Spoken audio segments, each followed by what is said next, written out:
ಎಲ್ಲರಿಗೂ ನಮಸ್ಕಾರ. ನಾನು ಶಬೀರ್ ಅಹಮದ್, ಕಾರ್ಯದರ್ಶಿ, ಭಾರತೀಯ ರೆಡ್ ಕ್ರಾಸ್ ಸಂಸ್ಥೆ ಹಾಸನ.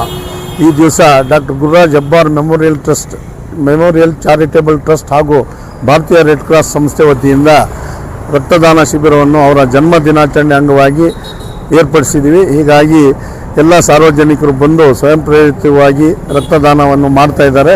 ಈಗಾಗಲೇ ಮಲ್ನಾಡ್ ಕಾಲೇಜ್ ಆಫ್ ಇಂಜಿನಿಯರಿಂಗ್ಲಿ ಒಂದು ಶಿಬಿರ ನಡೀತಾ ಇದೆ, ಅಲ್ಲೂ ಸಹ ರಕ್ತದಾನ ಮಾಡ್ತಾ ಇದ್ದಾರೆ. ಇದು 2ನೇ ರಕ್ತದಾನ ಶಿಬಿರ ಆದಿಚುಂಚನಗಿರಿ ಕಾಲೇಜ್ ಮುಂಭಾಗ ನಡೀತಾ ಇದೆ. ಸಾರ್ವಜನಿಕರು ಬಂದು ಹೆಚ್ಚಿನ ಸಂಖ್ಯೆಯಲ್ಲಿ ಭಾಗವಹಿಸ್ತಾ ಇದ್ದಾರೆ. ಅದೇ ರೀತಿ ನಾಳೆ ಹೇಮಾವತಿ ಪ್ರತಿಮೆ ಬಳಿಯನ್ನು ಸಹ ಸಾರ್ವಜನಿಕರಿಗಾಗಿ ರಕ್ತದಾನ ಶಿಬಿರವನ್ನು ಏರ್ಪಡಿಸಲಾಗಿದೆ. ಅದೇ ರೀತಿ 2ನೇ ತಾರೀಕು ಹೇಮಗಂಗೋತ್ರಿ ಹಾಸನ, ಅಲ್ಲೂ ಸಹ ಈ ಒಂದು ರಕ್ತದಾನ ಶಿಬಿರವನ್ನು ಏರ್ಪಡಿಸಲಾಗಿದೆ. ಹಾಗಾಗಿ ಎಲ್ಲ ಸಾರ್ವಜನಿಕರಲ್ಲಿ ವಿನಂತಿ ಮಾಡಿ ಎಲ್ಲ ಸಾರ್ವಜನಿಕರು ಬಂದು ಸ್ವಯಂ ಪ್ರೇರಿತವಾಗಿ ರಕ್ತದಾನವನ್ನು ಮಾಡಬೇಕಾಗಿ ಕೋರ್ತಾ ಇದ್ದೀವಿ. ಶಬೀರ್ ಅಹಮದ್. ನಮ್ಮ ಇವರು ಜಯೇಂದ್ರ ಕುಮಾರ್, SD ಜಯೇಂದ್ರ ಕುಮಾರ್ ನಮ್ಮ ಖಜಾಂಚಿಗಳು, ಭಾರತೀಯ ರೆಡ್ ಕ್ರಾಸ್ ಸಂಸ್ಥೆ.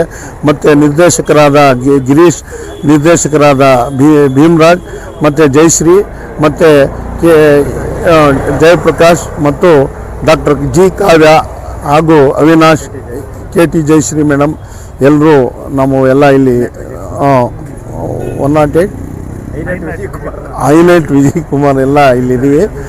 ಎಲ್ಲ ನಮ್ಮ ಇವರು ರಕ್ತನಿಧಿ ಹಾಸನ್ ಬ್ಲಡ್ ಬ್ಯಾಂಕ್ ಅವರು ಸಹ ಇಲ್ಲಿ ಏರ್ಪಡಿಸಿದ್ದಾರೆ. ಅವ್ರ ಕಡೆಯಿಂದ ಈ ಒಂದು ರಕ್ತದಾನ ಶಿಬಿರ ಆಗ್ತಾ ಇದೆ. ಎಲ್ಲ ಸಾರ್ವಜನಿಕರು ಬಂದು ಇಲ್ಲಿ ಸ್ವಯಂ ಪ್ರೇರಿತವಾಗಿ ರಕ್ತದಾನ ಮಾಡ್ತಾ ಇದ್ದಾರೆ. ಇದೇ ರೀತಿಯಾಗಿ ನಾಳೆನೂ ಸಹ ಇದೆ ಮತ್ತು 2ನೇ ತಾರೀಕು ಸಹ ಇದೆ. ಈಗಾಗಲೇ ಸಾರ್ವಜನಿಕರಲ್ಲಿ ಮನವಿ ಮಾಡ್ಕೊಂಡಿದ್ವಿ ಮತ್ತು ಅವ್ರಿಗೆಲ್ಲ ಪ್ರಕಟಣೆಯನ್ನು ಸಹ ನೀಡಿದ್ದೀವಿ. ಹೀಗಾಗಿ ಸಾರ್ವಜನಿಕರು ಬಂದು ಹೆಚ್ಚಿನ ಸಂಖ್ಯೆಯಲ್ಲಿ ರಕ್ತದಾನ ಮಾಡ್ತಾರೆ ಅಂತ ಹೇಳಿ ನಮಗೆ ಭರವಸೆ ಇದೆ.